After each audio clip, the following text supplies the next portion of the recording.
a lot of pride in Brooklyn. I mean, they don't want to accept average here. They want to have greatness here, and that's what I like. If we want to be a great team.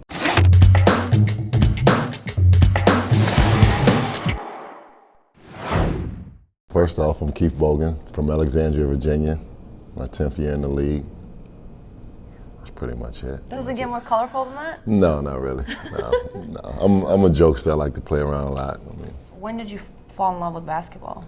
I've been playing basketball since I was 5, 6 years old. Even from the adjustable courts that you use when you're a baby, I always loved to play ball. I mean, I would make a hoop out of a coat hanger and play with a sock when I was a kid. No way. So yes, I mean that's the first basketball hoop.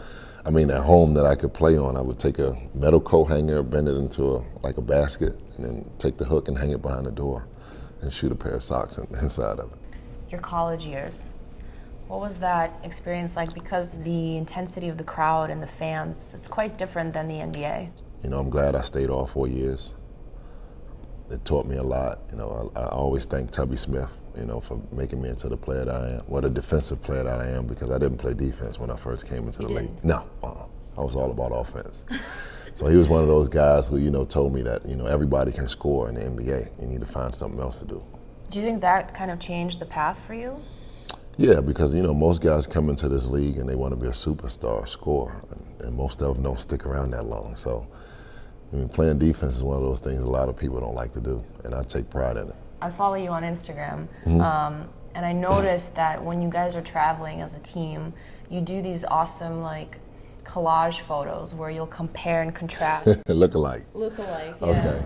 Well, Reggie and Darren started that. Well, Reggie's the Instagram king, you know, taking the pictures of people sleeping, and he'll catch you with a photo doing something that you don't want to get caught doing. I think you were compared to Dave Chappelle.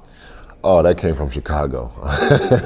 that started last year in Chicago. I mean, 2 years ago when I played for the Bulls, they would put that up on the big screen as the look-alike. So I think CJ brought that over from Chicago. The Quiet Storm? Yeah, no, he's not the Quiet Storm. Don't let him fool you.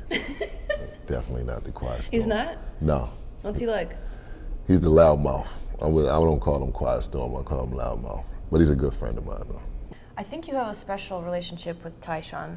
Am I correct? Yeah, Ty's my rookie. I call him my rookie, yeah. He's not scared to play against anybody.